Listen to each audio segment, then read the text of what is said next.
تو انسان کو نا کانفیڈنس ہونا چاہیے بھائی, شرم ان کو آنی چاہیے.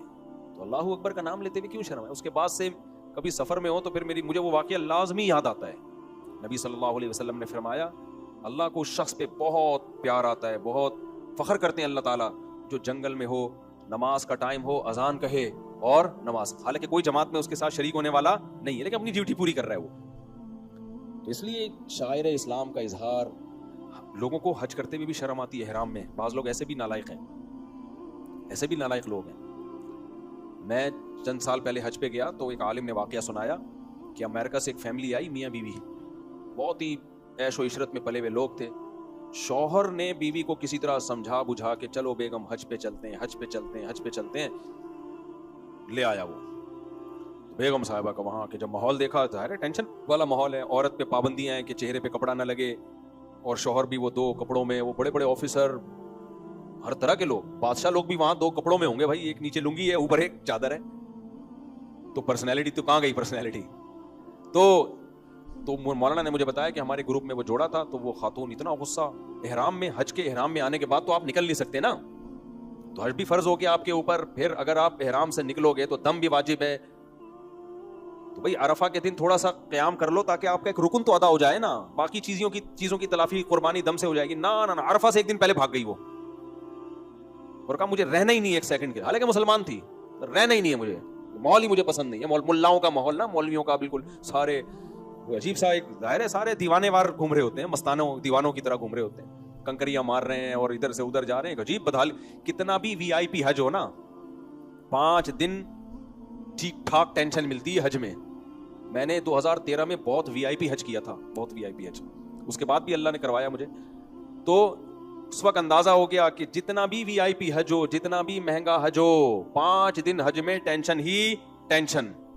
5 دن تک تو وہ جو مینا کے ایام اور رمی وغیرہ کے جو ایام ہیں وہ بہت سخت ٹینشن کے ایام ہیں, کیونکہ اتنی زیادہ کراؤڈ کو وی آئی پی یا تو ہیلی کاپٹر میں ہو جائے حج, اس کے علاوہ آپ کے پاس کوئی آپشن نہیں ہے. ہیلی کاپٹر میں ہی عرفات کا وقوف ہو, وہیں گھومتا رہے ہیلی کاپٹر, تو اس کے علاوہ ہو نہیں سکتا. تو جن کو جو ناک پہ مکھی بٹھانے والے لوگ ہیں وہ کہتے ہیں ہم سے نہیں ہو. ہم نے اپنے بزرگوں کو دیکھا ہے جن کے ساتھ ہم نے حج کیا, حالانکہ وہ مالدار ہیں, اللہ نے ان کو مالی گنجائش بھی دی, لیکن حج میں اپنے آپ کو بالکل مٹا دیتے ہیں.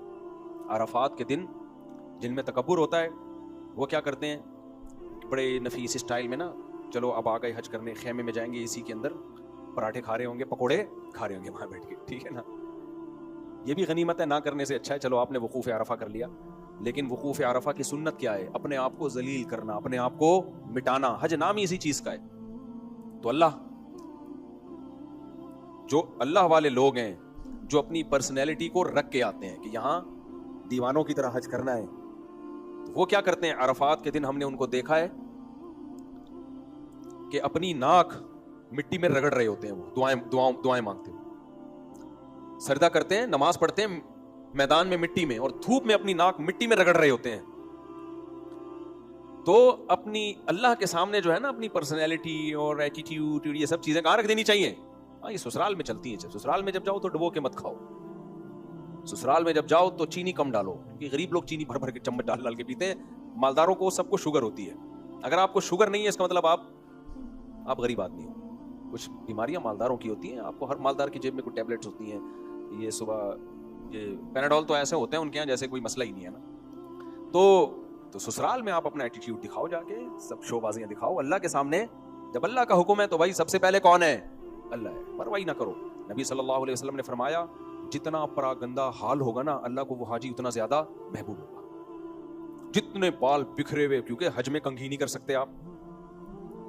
ایک صحابی کی حالت یہ ہو گئی تھی کہ سر میں جوئیں, اب تو حج 4-5 دن کا ہوتا ہے نا, پہلے جب مدینہ سے نکلے حج کے لیے تو احرام میں 1 مہینہ, تو پھر راستے کا سفر, دھول مٹی. تو ایک صحابی کی حالت یہ ہو گئی تھی کہ سر میں جوئیں اتنی پڑ گئی تھی ان کے کہ نیچے جوئیں گر رہی تھی ٹک ٹک کر کے ان کے سر. یہ حالات ہو جایا کرتے تھے. اب تو اتنی پرسنالٹی اور وی آئی پی قسم کے حج ہیں, اس میں بھی لوگ ناک میں مکھی بٹھا کے ایکچولی یہ کیا ہے, یہ ایسے پڑے ہوئے ہیں, یہ کیوں ہے, تو ہے یہ نخرے والے آدمی کا کام بیت اللہ کی زیارت ہے ہی نہیں. تو میں یہ عرض کر رہا تھا کہ جب انسان اللہ کے دین کی طرف آئے نا تو دین کی مٹھاس وہی چکھے گا جو کشتیاں جلا کے آئے. البتہ اس میں ایک چیز نوٹ کرنے کی ہے, کہ آدمی اپنا حلیہ ایسا نہ بنائے جو عجوبہ بن جائے, یہ ٹھیک نہیں ہے. بعض لوگ یونیورسٹیوں میں, بعض میں نے طلبہ کو دیکھا ہے دین کی محنت کی دعوت دے رہے ہیں, کام کر رہے ہیں, لیکن اپنی ڈریسنگ ان کی ایسی ہے, اتنی بڑی بڑی پگڑیاں پہنی ہوئی ہیں انہوں نے, اور ایسے چوغے جبے شامیانے. کالج کے کچھ لڑکوں سے میری ملاقات ہوئی چند سال پہلے, میڈیکل کالج میں وہ دین کی دعوت کا بڑا اچھا کام کر رہے تھے, لڑکوں کو, لبرل سیکولر لڑکوں کو دین کی طرف لا رہے تھے. رات کو میری ان سے ملاقات تھی, ان کے پروفیسر صاحب بھی موجود تھے, وہ لڑکے بھی موجود تھے. میں نے ان لڑکوں کا لباس دیکھا, پورا 4 آدمی ایک قمیض میں بڑے آرام سے آ سکتے تھے. بعض لوگ پہنتے ہیں نا بڑے بڑے جبے کبے, عجیب سا ایک, پھر پگڑی بھی ماشاءاللہ اڑن تشتری لگ رہی تھی مجھے, وہ نہیں ہوتی جو خلائی ہم نے دیکھی, اتنا بڑا پگڑا. بھائی ہوتا تھا کسی زمانے میں, لوگ بڑی بڑی پگڑیاں پہنا کرتے تھے, بڑے بڑے لباس پہنا کرتے تھے. اب کلچر نہیں ہے. آپ کیوں نمونہ کیوں بن رہے ہو سوسائٹی میں؟ عجیب سی چیز کیوں نظر آ رہے ہو آپ؟ آپ نے دیکھا ہوگا ابھی بھی کچھ لوگ پیلے کپڑے پہن کے گھوم رہے ہیں, ہوتا ہے نا, وہ تو خیر خاص مزاروں کے لوگ ہوتے ہیں, لیکن نارمل میں نے بھی دیکھا ہے, سمجھدار آدمی ہوگا عجیب ٹائپ کے کپڑے پہن رہا ہوگا. تو میں نے انہوں نے کہا کوئی نصیحت کریں ہمیں. ان کا خیال تھا میں ان کو بولوں گا نماز پڑھو, روزہ رکھو, وہ تو بیچارے پہلے ہی پڑھ رہے ہیں. میں نے ان سے کہا دیکھو آپ کی جو ڈریسنگ ہے نا, اس ڈریسنگ سے لوگوں کو ہوگی وحشت. لوگوں کو کیا ہوگی؟ وحشت. سمجھتے ہیں؟ لوگوں کو یہ ڈر ہوگا کہ ہم نے اگر ان کی دعوت کو قبول کیا, دین پہ چلے, تو ہم بھی کیا بن جائیں گے؟ اس ٹائپ کے. تو میں نے کہا یہ والی ٹائپ جو ہے نا یہ سوسائٹی میں, انہوں نے کہا یہ سنت لباس ہے. میں نے کہا لباس میں کوئی سنت نہیں ہے, خوب سمجھ لو. دیکھو اسلام چونکہ قیامت تک کے لیے آیا ہے نا, اگر وہ ایک ڈریس فکس کر دیتا تو وہ ڈریس ہر قوم میں پھر سوٹیبل, ہر قوم کے لیے سوٹیبل تھوڑی ہوتا. ہمارے نبی اگر شلوار قمیض کو کر دیتے کہ یہ میری سنت ہے, ناروے والے پہن لیتے شلوار قمیض -20 اور 30 میں, ہے بھائی. دفتروں کا ڈریس الگ ہوتا ہے, لڑنے والے فوجیوں کا ڈریس الگ ہوتا ہے, مزدوروں کا ڈریس الگ ہوتا ہے, دولہے کا ڈریس الگ ہوتا ہے. تو اسلام نے بلا وجہ کی پابندیوں میں جکڑا ہی نہیں ہے. خام اسلام تو اخلاقیات سکھاتا ہے, بھائی چوری غلط ہے, یہ غلط ہے. تو ڈریس کے بارے میں چند ہدایات دی ہیں جن کا اخلاقیات سے تعلق ہے. نمبر 1, پراپر ڈریس ہو. سمجھ رہے ہیں؟ ادھورا نہ ہو کہ جسم ہی نظر آ رہا ہے اس میں, جیسے کوئی خاتون باریک لباس پہنتی ہے, پوری کھال نظر آ رہی ہے اس میں, یا اس کی پنڈلیاں کھلی ہوئی ہیں, اس کے سلیو لیس کپڑے پہنی ہوئی ہے. یہ کیا ہے؟ ناجائز ہے بھائی, اس لیے کہ ڈریس تھوڑی ہے یہ تو 2-4 اسٹیکر ہیں آپ نے لگا لیے. خواتین کے لباس میں پیسہ بہت لگتا ہے, لباس نہیں لگتا. یعنی خواتین کے کپڑوں میں آج کل کپڑا نہیں لگ رہا, پیسہ بہت لگ رہا ہے. حالانکہ پیسے سے زیادہ کپڑوں میں کپڑا لگنا چاہیے نا, کیا کہہ لے بھائی. کپڑوں میں کپڑا لگ نہیں رہا, پیسہ لگ رہا ہے. یعنی 2-4 چیتڑے رہ گئے لیکن مہنگے اتنے ہوں گے وہ. شریعت نے فوکس کیا بھائی لباس پورا ہونا چاہیے, ایک بات. نمبر 2, اتنا چست نہیں ہونا چاہیے کہ آپ کے جسم کے سطر جو ہے آپ کی شرمگاہ نمایاں ہونا شروع ہو جائے, اس سے لباس کا مقصد فوت ہو جاتا ہے. گورے تو ان چیزوں کا خیال نہیں کرتے. 2-4 ہدایات دے دی ہیں شریعت نے. عورت کو حکم دیا کہ اس کا گھر سے جب باہر نکلے گی تو پورا جسم چھپائے گی وہ. باقی شریعت نے اس کو کس پہ چھوڑ دیا؟ کلچر پہ. تو میں نے ان سے کہا کہ اب ہمارے کلچر میں ایسی ڈریسنگ نہیں ہے. تو لوگ بولیں گے کہ یار یہ کیا ہے, یعنی میں اگر دین پر آ گیا تو مجھے بھی اتنی بڑی پگڑی پہننی پڑے گی. تو آپ کیوں عجوبے سے لگ رہے ہو؟ جیسے یونیورسٹی کالج میں سب جیسے رہ رہے ہیں تو آپ سوسائٹی میں اسی کا ایک فرد بن کے دین کی دعوت دو نا. خلاصہ یہ کہ نمونے مت بنو. لوگ دیکھ کے کیا سمجھیں نمونے سے. مجھے وہ واقعہ لازمی یاد آتا ہے, ایک صاحب بار بار جو ہے نا وہ کہ خواتین کو پڑھاؤ نہیں, پڑھاؤ, ان کی شادی مت کرو, پڑھاؤ, پڑھائی کو فوکس کرو. تو ایسے لوگوں کے بارے میں کہتا ہوں کہ جب کوئی آپ کے سامنے کہا کرے نا کہ لڑکیوں کو پڑھاؤ شادی مت کرو, ہم کہتے ہیں شادی بھی کرو پڑھاؤ بھی, دونوں کام کرو نا. شادی کو پڑھائی میں رکاوٹ نہ سمجھو, شادی کر کے بھی پڑھ لے وہ, لیکن ڈیلے مت کرو ان کی شادی کو پڑھائی کی وجہ سے. تو جب بھی کوئی آپ کے سامنے کہا کرے نا ایسی بات کہ پڑھائی کو فوکس کرو شادی کو فوکس نہ کرو, تو ان سے کہے کہ کاش آپ کی اماں بھی پڑھائی کو فوکس کرتی, شادی کو فوکس نہ کرتی, تو آپ جیسے نمونے پیدا نہ ہوتے. آپ کی اماں کو بھی چاہیے تھا کہ پڑھتی ہی رہتی, بہت بڑی اسکالر بن جاتی, کم از کم آپ جیسے نمونے مارکیٹ میں نہیں آتے. تو یار یہ فیس بک کی دنیا بھی, یوٹیوب پہ کمنٹس کی دنیا بھی بڑی عجیب ہے. کچھ لوگ نا بہت ہی الٹے کلپ لا رہے ہوتے ہیں, پھینک رہے ہوتے ہیں نا, تو نیچے لوگوں نے ان کا بڑا مذاق اڑایا ہوا ہوتا ہے. تو ایک کمنٹس آج کل بہت چل رہا ہوتا ہے, پتہ نہیں ایک خاص آئی ڈی سے وہ کمنٹس جاتا ہے, اس میں یہ لکھا ہوتا ہے کہ اس قسم کی لوگ صدیوں میں پیدا ہوتے ہیں. اس قسم کے لوگ, اب پہلی جملے سے تو لگے گا یار کوئی عظیم انسان ہے.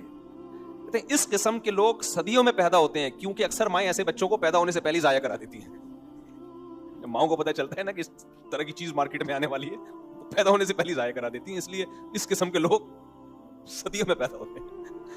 تو کچھ نمونے ہیں نا یوٹیوب پہ بھی کچھ اوٹ پٹانگ پھینک رہے ہوتے ہیں. تو یار یہ پاکستانی قوم کا دماغ میں کہتا ہوں اتنی ٹینشنوں میں جن کا دماغ کام کر رہا ہو, اگر ہم امریکہ اور کینیڈا کی طرح ٹینشن فری ہوتے تو ہم کہاں پہنچ چکے ہوتے.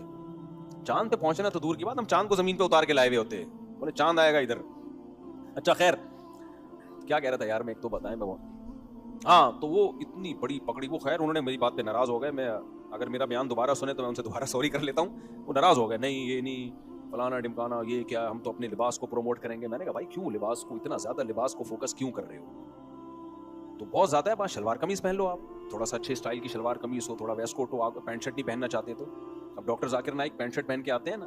میری ان سے جب بھی 2-3-4 اچھی ملاقاتیں ہوئی ہیں, وہ کہنے لگے بھائی ویسے ان کی ڈریسنگ شلوار قمیض ہے. کہتے ہیں میں جس طبقے میں کام کرتا ہوں وہ سارا پینٹ شرٹ والا طبقہ ہے, تو اس میں پینٹ شرٹ میں جاؤں گا تو ان کو لگے گا کہ ہمارے قریب ہے. یہ بہت مجھے اچھی لگی ان کی, ورنہ نارملی ڈاکٹر صاحب کی جو ڈریسنگ ہے وہ اور کسی مولوی صاحب کی ڈریسنگ میں کوئی فرق ہے نہیں. میں ملیشیا میں ان کے گھر بھی گیا ہوں, تو یہاں تک پنڈلی تک آدھی پنڈلی تک ان کی شلوار, اور وہ بغیر بنیان والا سفید کرتا نہیں جو صرف آپ جمعے کے دن پہن کے آتے ہو, پہلی دن شریف لگ رہے ہوتے ہو کہ یار کوئی انسان کا بچہ آیا ہے.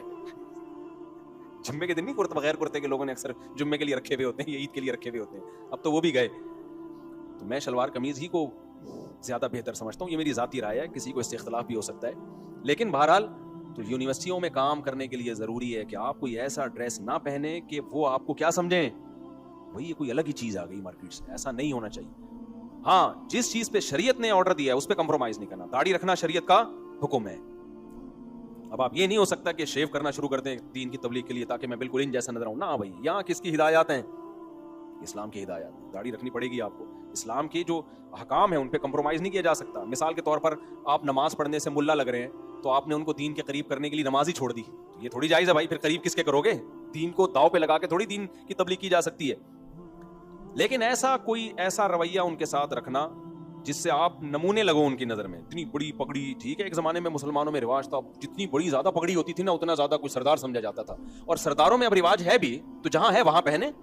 ہم بڑی پگڑی کے خلاف نہیں ہیں, ہم کہہ رہے ہیں جہاں رواج ہے, جیسے بلوچوں میں, بعض سندھی پنجاب کے علاقوں میں بڑی بڑی پگڑیاں پہنتے ہیں, وہاں رواج ہے, وہاں برا بھی نہیں لگتا, بلکہ وہ جتنی بڑی پگڑی ہوگی لگے گا اتنا بڑا سردار ہے.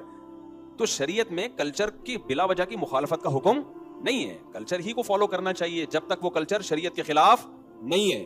لوگ ہر چیز میں کلچر کے اگینسٹ چلتے ہیں, بالکل غلط ہے بھائی. جب تک وہ کلچر شریعت کے اگینسٹ نہیں ہے تو آپ کلچر کو فالو کرو. بلا وجہ خام خامے نمونے بننے کی کوشش, کیونکہ کلچر پہ نہیں چلو گے تو نمونے نظر آؤ گے نا آپ, الگ ہی کوئی چیز. ایک اور یونیورسٹی کا مجھے واقعہ یاد آیا, نام یونیورسٹی کا میں نہیں لوں گا کیونکہ پھر وہ لوگ سمجھ جائیں گے ہماری بات ہو رہی ہے.